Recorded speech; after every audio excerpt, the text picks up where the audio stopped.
Okay, let's go ahead and get started. Welcome, everyone. Thanks for being here. Just want to acknowledge the event organizers, CREtech.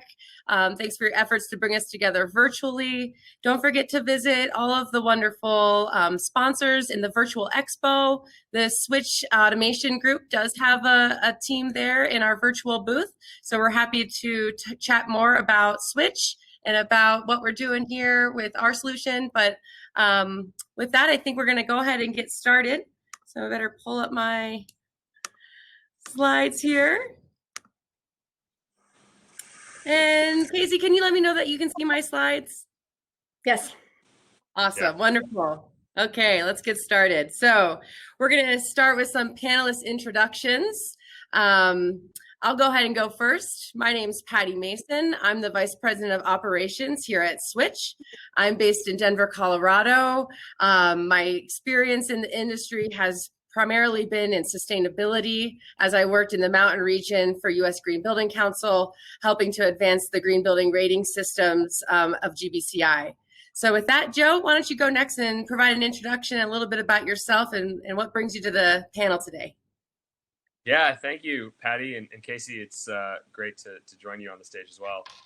Joe Amador, I am an independent consultant focused on smart building, product and market strategy, really. So I work with a lot of small companies, sometimes investors, helping to either improve products, do some of the market research around those products, or in some cases, just work with strategy teams to better understand the industry. I write a newsletter every month, write a lot of articles online, so maybe you've heard of me. And I would say, I'll give a quick background on the sustainability piece related to my background. I actually started in my career policy degree, environmental policy concentration, and worked on carbon emissions inventories. And this is 15, 16 years ago. And at the time, everything was spreadsheet based. And I remember thinking these were clients, companies that were trying to just figure out what are our carbon emissions. If we don't have a baseline, we're not going to be able to do anything. So we were doing all of this in spreadsheets, and I remember thinking, man, there's got to be software, because a lot of what we did was accurate, but it was just very labor intensive.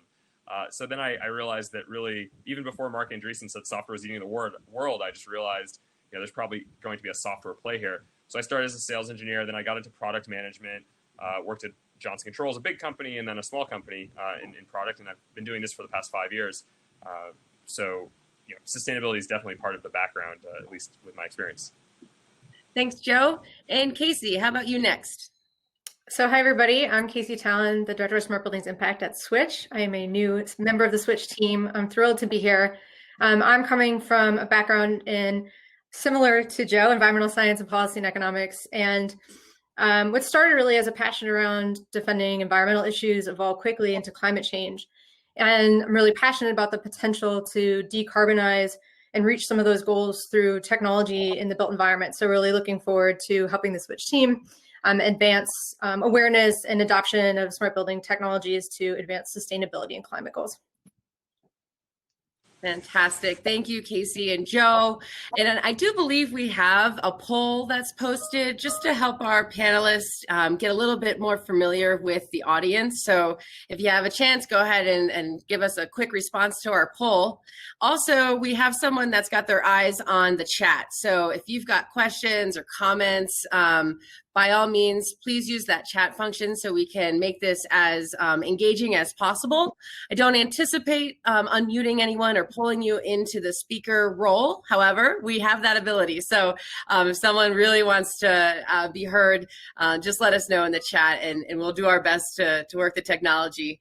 But otherwise, the chat is there for you to use. Oh, it looks like we already have some results from our poll, and it says literally everyone is saying they're from commercial real estate. So we're in good company, and we look forward to engaging with you all throughout our 30-minute discussion.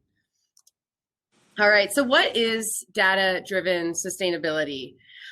Just to kind of bring us all into the same mindset, we had a discussion internally about where we're at today, and having our team here in the west of North America and primarily Denver, and then the other half of our country in Sydney, Australia. We really felt kind of close to a lot of the wildfires that are going on right now. But then we're also really close to, as all of us are, the public health crisis that's going on, and the social unrest and inequalities that we face. And so that's kind of the driver behind our provocative title, that we have these compounding crises happening all around us, all around the world. And the world is on fire, literally. And then also, business as usual isn't working. When you look at the data, it really does say that we're not actually making much of a dent in terms of the global carbon emissions that are brought in from our built environment. And that's on the new construction side, as well as how we're operating our existing buildings and how we're moving to and from and between our buildings. We're not really seeing that impact that we know. As advocates of sustainability and high performance buildings, we absolutely have to make faster. So business as usual doesn't seem to be getting the job done. Also, coupled with that, technology is here. It's working. We have great examples of technology in real estate that's helping us to lower our impact and lower our environmental impact, as well as provide some much needed transparency in the built environment. And so connected buildings are here, and they're available to us today. But then finally, what does COVID do to this discussion? How is it helping us? Maybe in some respects in sustainability, how is it not helping us? And what do we do with COVID as advocates of healthy, safe, sustainable, resilient buildings? In my opinion, they all kind of fall under that smart building umbrella. And so what do we, as an industry, how do we react, and how do we really use COVID to create some much needed urgency?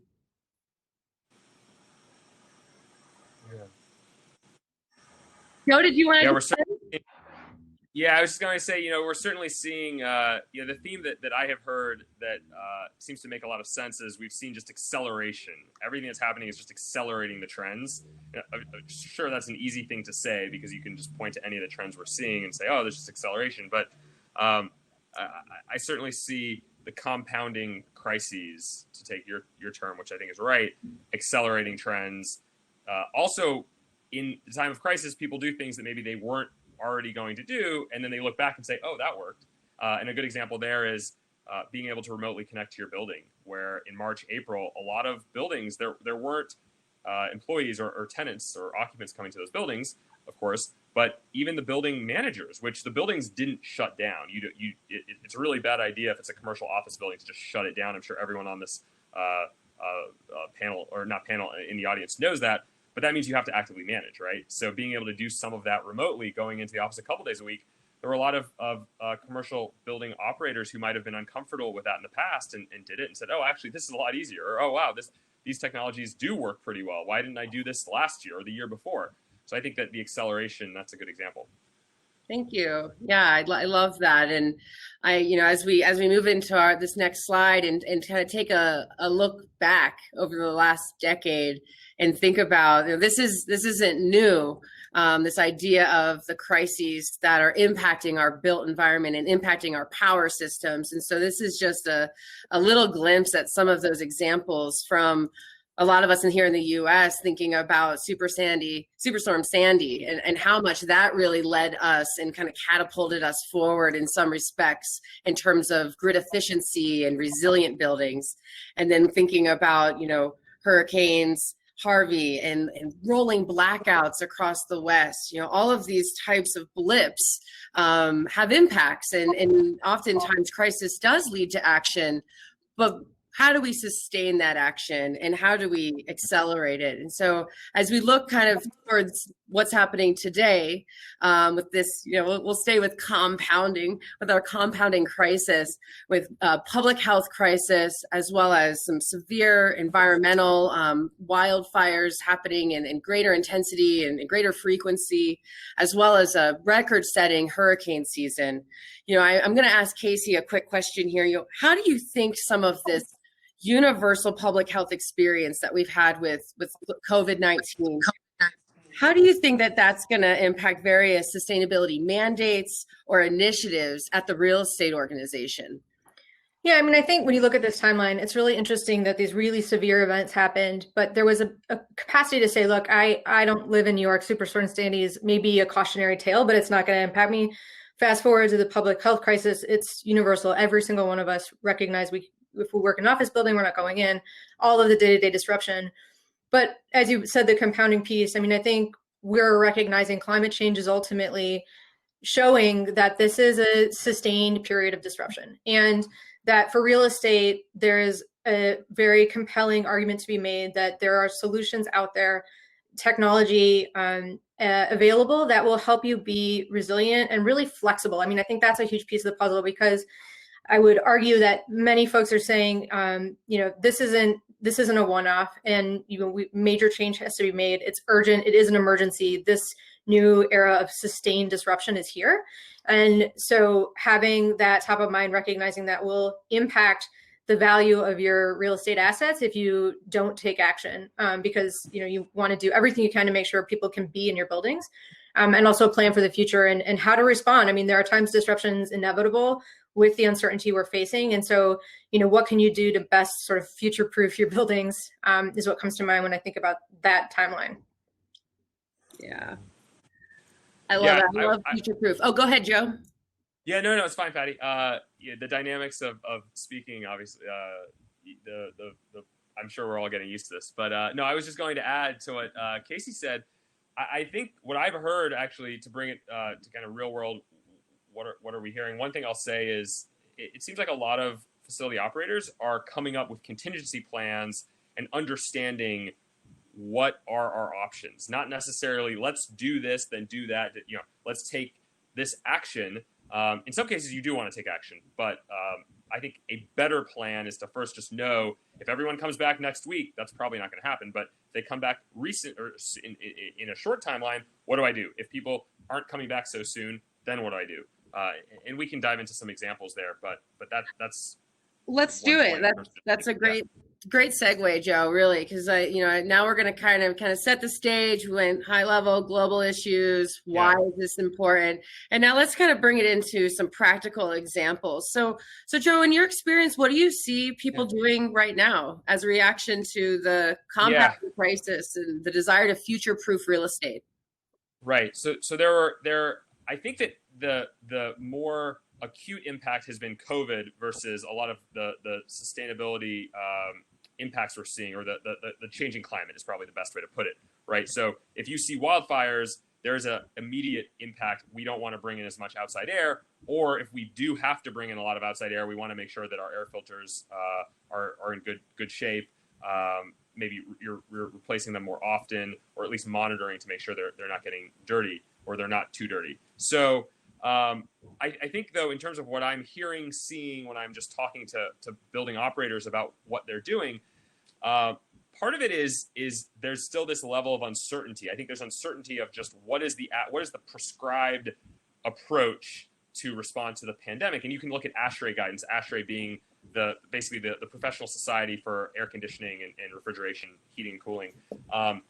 And they first came out months ago and said, just increase ventilation as much as possible. And then they kind of stepped back a little bit a couple months ago, I think, to say, well, really, if your building is completely unoccupied, no one is there, you don't need to continuously completely ventilate your building, which makes sense.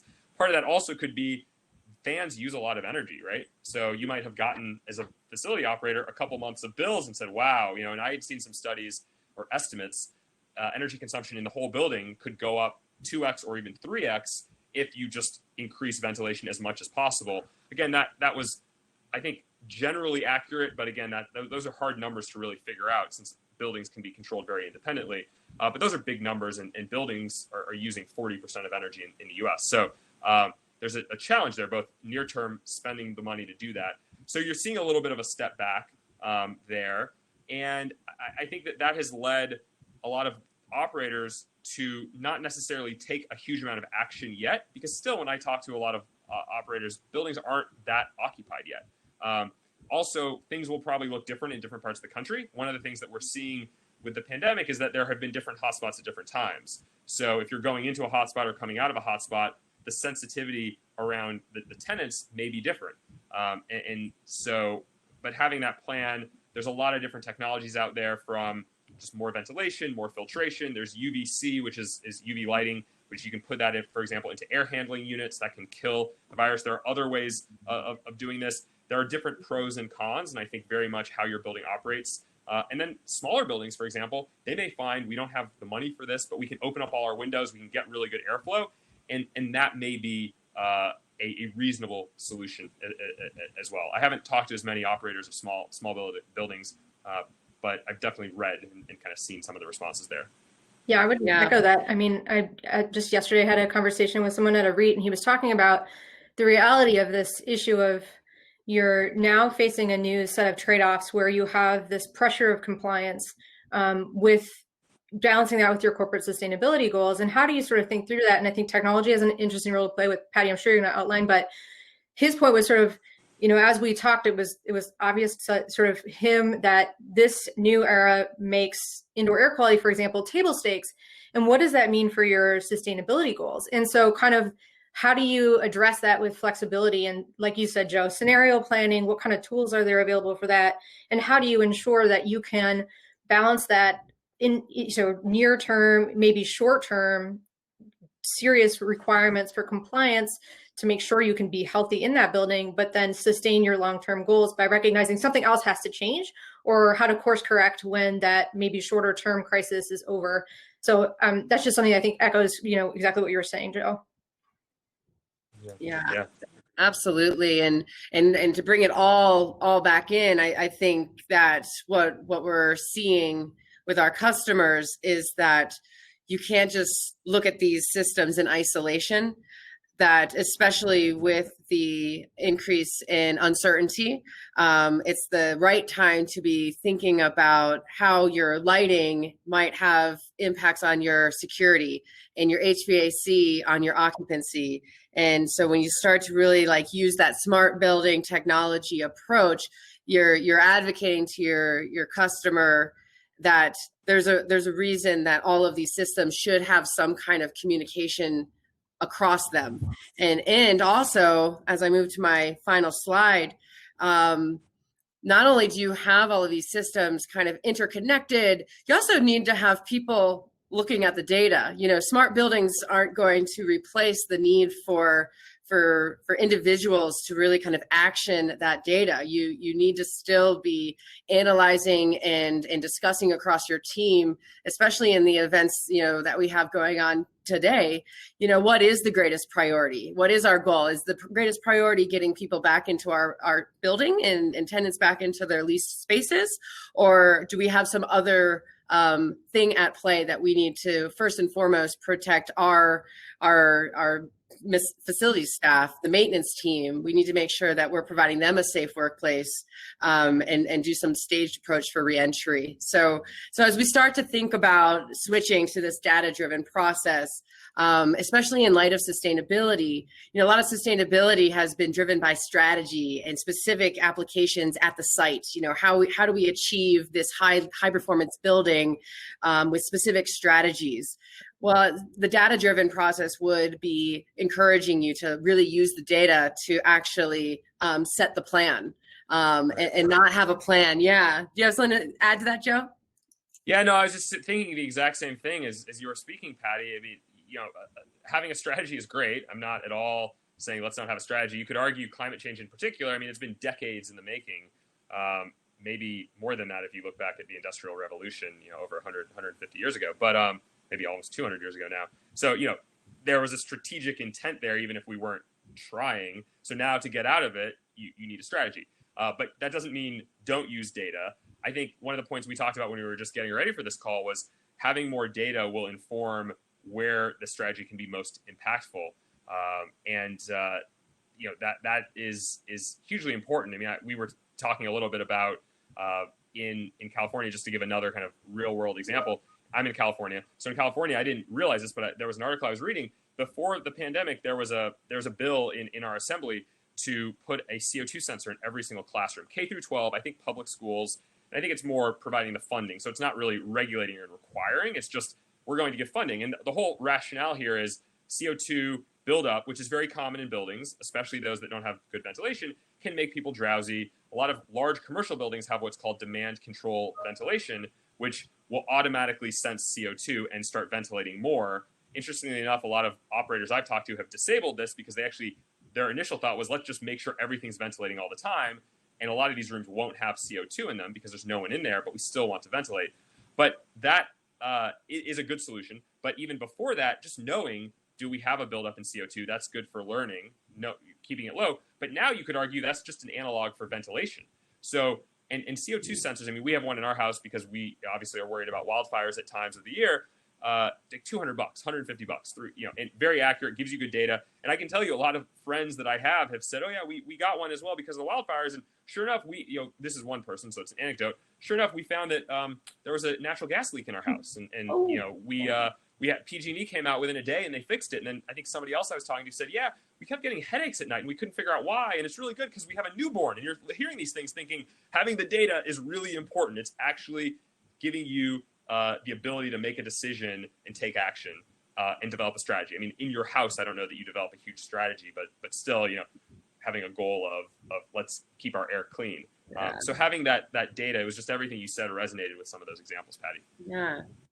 No, that's so great. And it reminds me of something that I am always telling my friends and family that, just ask. Like, obviously, adding sensors to your office space is something that if we were all today go and talk to our building management team or our leadership teams about the types of data that you want in order to feel comfortable to return to your office, I really feel like that could move things along for getting people back to the office. And I think about that home example is so perfect because in my home, I'm the queen, right? So I make all the decisions. I make all, I can easily deploy a solution if I think there's an issue. But when you're in these, mixed tenant, commercial office environments, you sometimes wonder, who am I supposed to ask? Like, who's my advocate? And I just think opening up that conversation is so powerful because that's how people know in the industry what we want. And that kind of leads to my next bullet point about visualizing the data, because I think a lot of us became data scientists in the last 5 months because of COVID. We were being inundated every night in the nightly news with data. And we've learned about how that data impacts the spread and how we can use the data to understand the spread in our own neighborhood level even, which is really fascinating. And they've done a great job of visualizing that data so that even, the layperson without a background in data science can actually interpret and then action it and really put that action in. So that's great, Joe. I thank you for sharing that story. Yeah. Other things I think that that we're seeing in a data-driven process is that the priorities are different, right? So being in a LEED Platinum space might have been enough 5 years ago. Check the box, move on. I really believe that we are getting to the point where it's not enough, and that we're going to need to start to drastically shift how we engage our tenants in energy and indoor air quality as a priority for their space.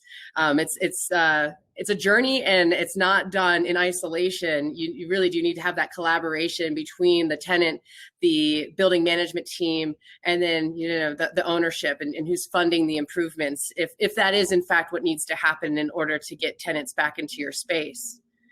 Another interesting thing that we talked a little bit about as we were preparing is, where does sustainability best live?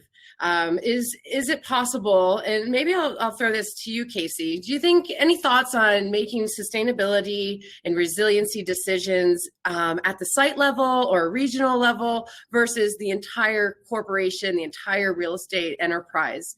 Is there pros and cons to either of those? And which do you think is going to actually help kind of sustain this movement? Well, I think, having a comprehensive perspective and set of goals on sustainability at the highest level of the organization is really important, because if there's a vision, that is a helpful starting point. But I think in terms of execution, it's critical to have the whole organization involved. So if you have an advocate at the local level, I think really intentional communication is critical, because no matter where that advocate sits, if it's top down or bottom up, if you don't have the buy-in from key stakeholders and folks that actually have impact operators, the folks that could potentially derail these programs. You won't have success once you've implemented.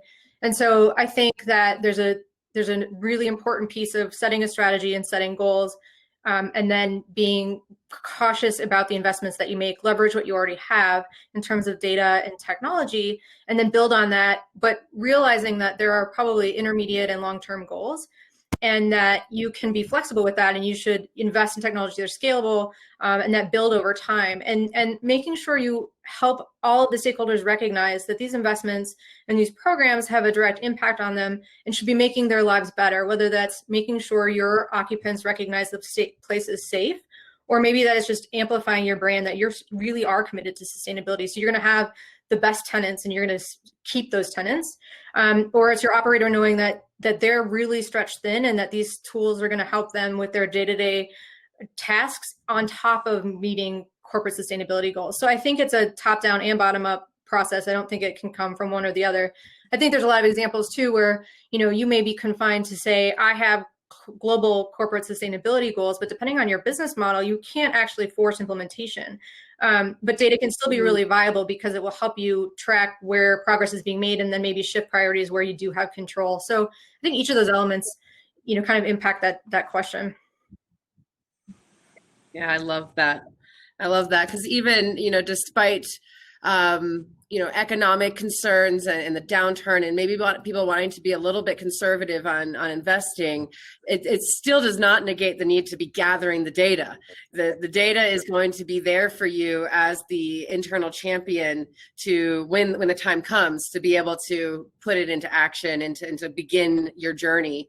But the key there is to baseline, to benchmark. Where's your data landscape today? The last bullet is just around how connected buildings can help you pivot to quickly in short and long term. So this is that resiliency piece. And so, Joe, I was curious if you have any examples. You kind of alluded to it, being with the ASHRAE example and like, I guess we don't need 100% outside air. Maybe we adjust that. Are there other examples that you have where you see a client of yours being able to quickly pivot from perhaps high efficiency energy savings to healthy indoor air quality for health and wellness of our occupants, or any other of those types of kind of trade-off examples? Yeah, the trade-off is a good one. I think in some ways you're finding operators who aren't really necessarily sure what the trade-off really looks like yet, right? So the trade-off initially was, well, we have not occupants in our buildings, but we have service providers. In some cases, buildings may have moved up some maintenance because maintaining a building, even just doing upgrades, lighting, retrofits, whatnot, that can be disruptive for occupants. So if you don't have occupants, you can do those things. But at the same time, then that brings people into the office space. So there was definitely the trade-off really had swung in the side of, let's just make sure this is as safe as possible. Part of that was because this was a very new virus. It wasn't just novel. It was just totally new. Didn't really know how much of a threat this would be. So better safe than sorry. And then I think people realized, well, we're using a lot of energy. So the trade-off went back the other way. I actually think that these trade-offs will continue to kind of swing back and forth, though maybe that pendulum does not swing quite as much. And there's a lot of uncertainty ahead, especially going into a winter, which that could be a breeding ground for more COVID spread. I don't know that I've seen a lot of direct, like, this is the trade-off we made. What I do hear a fair bit of is we have a plan of how we want to make those trade-offs. A lot of it for commercial real estate comes down to tenants. What are tenants comfortable with? What do tenants expect? I also think the other big question is, what does our rent roll look like moving forward? Because if 6 months from now we find tenants are trying to sublease their space or canceling leases or not re-signing leases, I think that's a longer term concern, maybe not long term 5 years from now, but it could be next year, could be on midterm maybe. So that also will have an impact on how much you want to spend. But I can tell you, of the conversations I've had, much of the conversation has just been around, what do we have to do to make the building safe, to be responsive to our tenants, rather than, a client wanted or a tenant wanted something and I didn't want to spend the money. I've actually never heard that. So that there are still these pendulum swings, much around the uncertainty. I think things will look differently in different parts of the country as well. Yeah. Thank you. And we knew this was going to fly by, but I'm going to go ahead and take moderator privilege here and ask one final closing question. We haven't gotten any questions from the audience, but while I'm saying that, this is your last call, of course. Visit us in the booth, email us, find us online. Let's keep the conversation going. But for the sake of last questions, practical tips. So what can someone do or think about or action today? Joe? Yeah, I think a couple practical tips. One, having a sustainability policy is a great place to start. And even small companies can do this. So smaller startups that have office space. And the sustainability policy, like I don't think anyone, if you work at a small company, is expecting, let's take Switch Automation, a smaller company. No one is expecting your sustainability policy to be as impactful as think of the largest bank in the world or the largest or a large bank, right? It's not going to happen. But that also, that does one, create a good sense of purpose and mission, but it also probably sets part of that strategy out. The other one is just an inventory, just doing an inventory of what current sustainability impact, carbon impact looks like. Obviously, right now, you could argue there's been a lot of good. People aren't commuting. People aren't traveling, so airlines, which can be a very, or airplanes really can be a very bad thing from a carbon emissions point of view, have a high carbon impact, not doing a lot of that. But at the same time, business will get back to normal, and if you're a company trying to sell and build relationships, being in person is really important. So having an inventory, I think, is also important. And then I also was going to say there's a lot of interesting sensing technologies out there that can be integrated into office buildings, small offices especially, small companies that aren't going to go call an integrator to come and build a smart building solution for them. They can at least start small. The mention I made earlier about having an air quality sensor in our home, those actually could work in an office as well. And that not only does that give some confidence to employees who may be coming back to the office, it also may educate them in a way that they can take that to their homes and say, oh, wow, this is a really good idea. We should do this as well. Thanks, Joe. Casey? Yeah, so this is a comment actually just came in from an investor, and definitely this dovetails very closely with the point you're making, Joe, and that is just that it is really critical to start gathering data. I think the issue of climate risk disclosure is mounting. Now, this is obviously for the larger organizations, but particularly in publicly traded organizations, you're going to see incredible increase in pressure on that transparency and having accountability for your carbon emissions. And we need to recognize that when you think about from a global perspective, 40% of the footprint is tied to everything from operations and materials and construction. So the built environment has a huge impact on our global emissions. If we're going to start tackling truly the goals of decarbonization, real estate's critical in that story, and investors are going to start caring, and it's going to start having a real impact on the bottom line. So it is urgent. We have to do this now. And for anyone who's listening that has a large organization or significant footprint, even a smaller footprint, this is no longer a nice to have corporate story, but it's fundamental to your bottom line and what your investors and your shareholders think about the viability of your assets. Right. Yeah, 100%. We didn't talk about it, but I was just going to add, there's good research at this point that a green building from an investment point of view is better, right? You have higher occupancy, higher rents, higher sale when you go to sell that building. Some of those are linked, right? If you have lower costs to operate, higher rents, more stable tenants, that probably leads to a more valuable building. I think, so we're at the point now where you have enough buildings that have, it's a little bit of a snowball effect in a good way, right? You have enough buildings that have green building certification, that you have enough data that you can look at the impact of that certification. You can pull out other variables, and then more people say, oh, well, we should get our building LEED certified as well. I think the same thing will start happening with healthy buildings. We're already starting to see healthy building standards and motivation there. I think we'll start seeing that. It may look differently. Small buildings like restaurants may have a certification, and office buildings may have a certification, because there are fundamentally different things that they'd want to do to be a healthy building.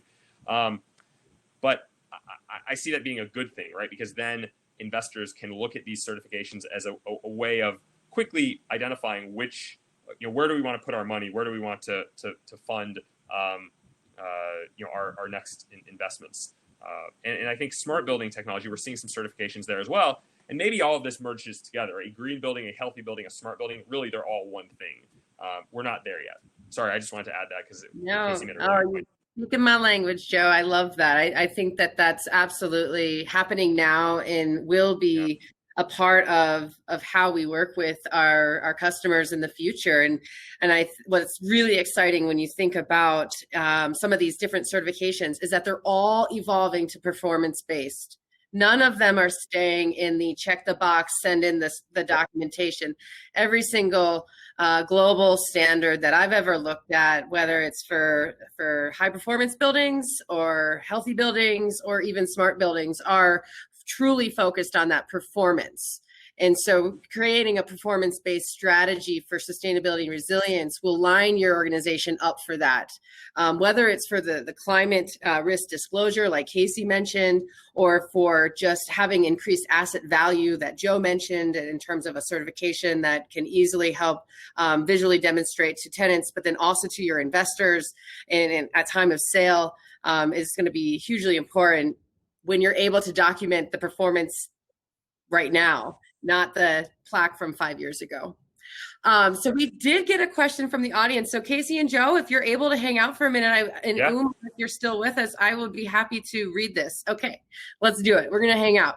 So Uma says, great conversation. As a REIT investor, I would 100% echo the importance of just starting to collect data on the existing portfolio. Collecting that data and disclosing that for investors is becoming increasingly important, and soon enough, if we go the way of Europe, will be required as part of disclosures from governing entities like the SEC. Are you having conversations about this? So that's kind of what Casey was alluding to, is that, speaking with an investor, it sounds like absolutely they're curious about that. Anything else to add, Casey or Joe, about disclosures? Yeah, I mean, I think that is exactly what I was trying to reflect, and I think that it is a mounting concern. I mean, there's other initiatives. There's an initiative underway where financial institutions are trying to wrap their head around to account for carbon associated with their investments, and how do you just address the whole issue of financing and the implications. So I think the whole evaluation of greenhouse gas accounting and the risk associated with real estate is a significant, and when you start to think about the financial industry being involved, your investors being involved, that means your shareholders are paying attention. That's the value of your business. Real estate is directly implicated, so it's urgent. Like, you have to do this now. And I just think that is one of the most important pieces, because that ultimately determines their profitability. Yeah. No, I agree. I think the one thing I'll add is we're seeing more and more large investors.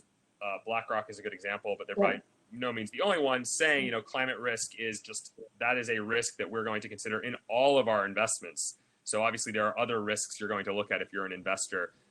Other big banks putting together funds to fund around climate change. I saw a report.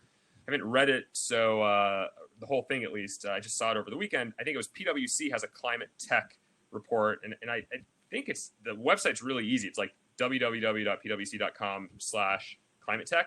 But anyway, they said it's going to be an annual report, all about really clean tech, but they called it climate tech.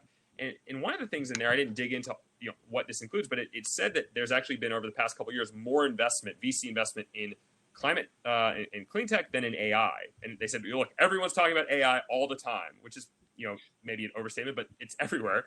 More funding has flowed to climate clean tech. So there's a lot of good things. Some of that, I think the importance is it's just validating and signaling in the market, right? These are important things to consider. Then there's a lot of other, maybe think of technology adoption and the hype cycle that Gartner has. There's first, maybe we've already gone through that peak of inflated expectations where 10 years ago everyone thought, this is going to be big, and then wasn't so big, and now we're back to the plateau of productivity where everyone actually realizes clean tech isn't going to take over the entire world and isn't going to be everything, but it can't be nothing either, right? There has to be a clean tech play really for a lot of companies. That's great. Well, we are at an overtime. I want to just thank our panelists, Joe and Casey, so much for joining us. This has been a lot of fun. I think we could talk for hours. And thanks again to the organizers for putting in so much effort to make for a interactive online virtual conference. I'm excited to see the commercial real estate technology community leading the way on some of this. It makes total sense. So don't forget, visit us at our booth if you can. Joe, you're welcome to hang out in our booth too if you like. Otherwise, we look forward to communicating with you all virtually, online, and in person one day soon, hopefully. So thank you so much for participating in our session, and be safe out there. Yeah. Thanks. Thank you.